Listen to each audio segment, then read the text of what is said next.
Hello and welcome to the Ardennes Forest for round 8 of the 2024 Formula SimRacing World Championship, the Belgian Grand Prix. My name is Edward Hunter and here are all of the driver changes you need to know. With Manuel Biancalillo serving a race ban, pro winner Alessandro Maggio makes his World Championship debut for VEM. Zolt Zux fills in at rFactor eSports for reigning quadruple champion Jene Simoncic. Patrick Sevitt returns to Go Team alongside Stoyan Barbakov, Thomas Vack fills in for Matt Williams at Optimal, and Kevin Morville makes his World Championship debut for Super Venturi. Owen McGorgy took pole position for the 5th time this season and led away at the start from his teammate Jake Dennehan. Jarl Tyen bogged down off the line and was tagged by the rear wheel of Janos Braxox Brabham, sending him for a bumpy ride onto the grass. As Dennehan defended from Ferrari's Dennis Jordan, Tyen was able to wrestle control but would now have a lot of work to do from the back of the field. Maggio and Grankvist went side by side into Eau Rouge for 5th, with the Italian emerging on top. Costas Van Vukas was also challenging Sevitt for 15th when he lost control and bounced off the Go Team and into the wall in a huge shunt, narrowly avoiding Philip Pushke in Morville. Things then got worse for Grankvist as Michi Hoyer slipstreamed past him for 6th, as behind Giordano Valeriano held off Ruven Machete for 13th. Tyen then dived up the inside of Pushke for 18th at La Source to begin his fight back. The lead was about to change hands as Dennehan slipstreamed his way past McGorgy. Meanwhile, Grankvist used the same method to repass Hoyer for 6th. By lap 3, McGorgy had duly retaken the lead back from his teammate. On lap 5, Grankvist braked too late and tagged around Maggio, who luckily avoided the Evo Championship leader Yannick Bock by inches as he spun across Lecombe. Lap 6 and Valeriano relieved George Salagianis of 10th place. The following lap, Grankvist attempted to go round the outside of Zux for 14th at Lecombe, and it ended in disaster as the Super Venturi spun around to the back of the field. Tyen continued to make progress, passing Zux with the DRS on lap 7. Maggio was forced into an early stop on lap 8 due to his worn tyres. Sevitt and Salagianis then duelled away with each other into the bus stop chicane, and Tyen decided to dive into the pits to undercut them. Dennehan reassumed the lead in the race clutch game of musical chairs as Salagianis used the DRS to see off Sevitt into Lecombe. On lap 11, Grankvist's miserable day came to an end as he speared off track at full speed through Blanchimont. 2 laps later, Callas, Braxock, Valeriano and Sevitt visited the pit lane for fresh tyres. The VEM driver would come out alongside Tyen, who had just enough momentum to soar past the Italian. McGorgy was the first of the top 5 to pit on lap 14 and would re-emerge just behind Barbakov in 9th. The Bulgarian was then quickly dispatched, as just ahead Pushke was having a strong race, passing Zux for 6th. Callas quickly caught Maggio on his fresh tyres and made short work of the Italian. McGorgy picked an unconventional place to pass Zux, up the inside on the approach into Pouhon. Dennehan and Jordan pit from the lead on lap 15. The Irishman maintained the net lead, but Jordan was unable to leapfrog past McGorgy, who was hot on the tail of Pushke. Down the Kemmel straight with the DRS, the German was easy prey for McGorgy as Callas and Braxock were also making up places behind them. Jordan tried to follow the race clutch through, but got given the squeeze from Pushke. Bock, Hoyer and Gillison pit from the lead on lap 16. Bock would resurface in 4th, but Hoyer was marginally undercut by Callas' Grand Effect car.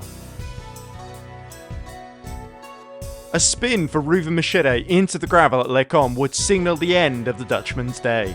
A lap later and Dennehan once more gave up the lead to aid his teammate McGorgy as Hoyer slipstreamed his way past Callas. Gillison was also on the move, the Ferrari picking off Tyen for 9th. The Norwegian then decided to make his second stop at half distance. At the same time, Maggio was being overtaken by Gillison, now up to 8th. Maggio pit on lap 24, meanwhile his teammate was being overtaken by Sevitt for 9th. 4 laps later, McGorgy repassed Dennehan yet again, the 2 race clutch cars forming a wall to keep Jordan at bay. On lap 29, Dennehan retook the lead just before both race clutch cars pit together. Jordan and Hoyer would respond with stops of their own the following lap, resurfacing behind Dennehan and McGorgy. Valeriano had pit and quickly dealt with Zux, but Sevitt wanted a piece of the action as well and attempted to dive around the outside at Lecombe. The pair went side by side, but Sevitt took too much curb and lost control, sideswiping the rFactor car and destroying both of their races. On lap 31, Dennehan and McGorgy once more did the after you routine. At the end of the lap, Bock made his final pit stop for soft tyres. The Evo driver would emerge back in 5th behind Hoyer. With 6 laps to go, Maggio was let past by his teammate Valeriano for 9th. With 4 laps remaining, Jordan attempted to launch an attack on the outside of Dennehan at Lecombe, but ended up cutting the track and being forced to back out. Gillison completed his charge up the order by using the DRS to dispense of Callas for 7th. His teammate was still gunning for the lead, and this time made contact with Dennehan from the outside as Jordan once more had to take to the runoff. On the penultimate lap, Bock snatched 4th away from Hoyer, and Jordan continued to be thwarted by Dennehan as the pair touched yet again. This time the Ferrari stayed on track, but Dennehan risked everything to protect his teammate's lead and went for a minuscule gap on exit to marginally muscle his way back through. On the final lap, Bock had saved his electrical power to snatch 3rd place away from his countryman on the Ranelagh Paul Frere corner, with Hoyer in tow desperately trying to follow him through. Up front though, Race Clutch held on to sensationally take their second 1-2 of the season, securing the team's championship. Bock finished 3rd to limit the damage, as Jordan held off Hoyer to take his best result of the season. Braxock was away adrift in 6th, fending off Gillison.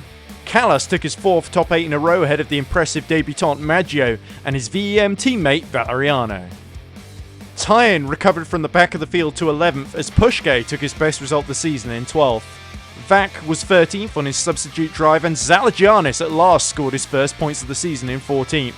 Barbakov narrowly held off Zux to take the final point, but Sevet, Machete, Grankvist and Van Vukas would all crash out as Morville was disconnected.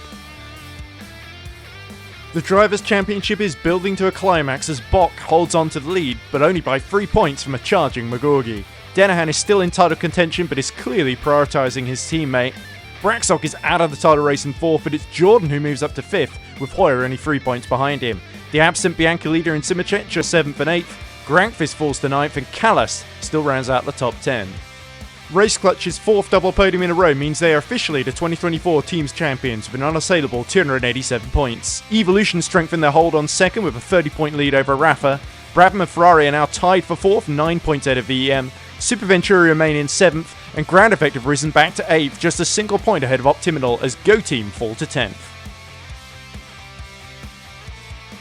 So Bock and McGorgy are now tied on 3 wins each and are just 3 points apart at the top of the table. With 2 rounds left to run, can the canny German hold on to take his first FSR title, or will the spectacular British rookie steal it from him? We'll be a step closer to finding out at the Circuit of the Americas on the 14th of July, but from me, Edward Hunter, and from the Spa town of Spa, it's goodbye for now.